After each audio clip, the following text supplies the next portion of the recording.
নাই, তার আপনার বাবা নাই, তার বাবা আজকে পৃথিবীতে নাই। যারা আজকের জমিনে পৃথিবীতে যারা এমন ভাবে বসবাস করত, কবর তাকে রেজা রেজা রেজা বানিয়ে দিয়েছে, কবর তাকে শেষ করে দিয়েছে। যার একটা কথায় বাঘে আর হরিণে এক ঘাটে পানি হতো, যার এক তুড়িতে গোটা গ্রাম একত্র হতো, তারা আজকে আর পৃথিবীতে নাই। কবরের কাছে দাঁড়িয়ে একবার জিজ্ঞাসা করে বলেন, তোমার অবস্থা কি এখন কবরবাসী? কবর থেকে যদি আওয়াজ শোনা যেত, আপনি এই বাক্যটাই শুনতে পেতেন যে আমি আর কবরের মাটিতে ভালো, কবরে আমি ভালো নাই। তুমি কবরে আসার পূর্বে তোমার সামানকে তৈরি করে নাও, তুমি যে কবরের ভিতরে আসবে, তুমি তোমার সামানকে তৈরি করে নাও। পৃথিবীর জন্য পাগল পাড়াবে।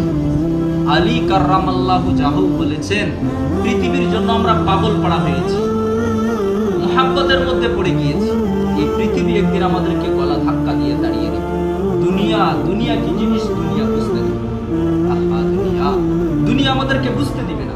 এই লোভ আর লালসার দুনিয়া একদিন আপনাকে আর আমাকে ত্যাগ করবে।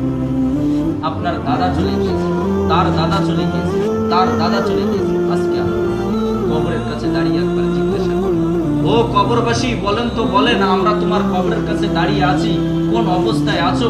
কবর থেকে যদি আওয়াজ আসতো, তার বাবা তার সন্তানকে ওসিয়ত করতো, বাবা জান, তুমি কমসে কম আমার কবরে দাঁড়িয়ে একবার সূরা